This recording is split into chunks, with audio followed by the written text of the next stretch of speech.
थारैनो गोबां बर' लाइमोनफोरखौ सोलायनायखौ नुनो मोनदों। फरायनायावबो जेना गेलेनायावबो जेना बेखौ फोरमान खालामदों सासे बर' फिसाया। बेयो हारि हिसाबै बर' हारिनि थाखाय खोब गोग्गाथावना बाथ्रा। मरिगाव जिल्लानि बर' फिसा माइनाव बसुमतारिया आसामनि जानानै खुंफुंजानो गोनां आन्डार 17 वुमेन नेशनेल फुटबल चेम्पियनशिप 2022 गेलेनो थाखाय सायख'जाबावबाय।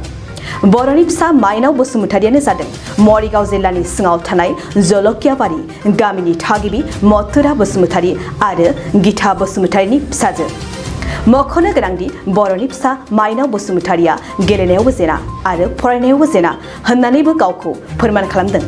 जेराव माइनाव बसुमतारियाबो देग्लायनि मेट्रिक आनजादाव लाहरिका सेन्टारनि मादाव बयनिख्रुइबो बांसिन नम्बर लानानै सेथि मासियाव उथ्रिनो हानाय सानै उथ्रिसारगिरिफोरनि गेजेराव सासे। माइनाव बसुमतारिया मोनब्रै आयदायाव लेटार मार्क लानानै उथ्रिसार जानो हादों।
नोंथाङा सरखारि साख्रि नागिरदोंना?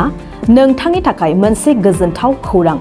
नोंथांनि थाखाय दं एडुकेट पइन्ट, जेराव नोंथाङा सोलोंथाइ लानायनि गेजेरजों सरखारि साख्रिनि गुबुन गुबुन रोखोमनि गोब्राब आनजादफोरखौ उथ्रिसारनो हागोन आरो गावनि आथिङाव गसंथानो हागोन।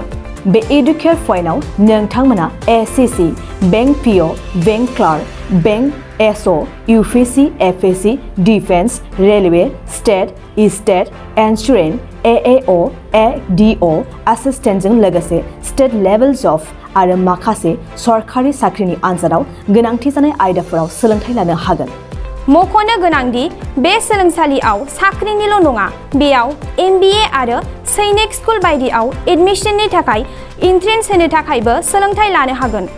बे सोलोंसालियाव गाहाम थाखो खथानि सुबिदा दं आरो सम मथे नोंथांनि सोलोंथाइखौ बे सोलोंसालियाव होनाय जागोन। बेखौबो मिथिनांगोन दि बे एडुकेट पइन्टआव सोलोंथाइ लानानै बावैसो 2021-22 इं मायथाइनि एसएससि जिडिनि आनजादाव गासै 11 सा सोलोंसाफोरा उथ्रिसारनो हादों।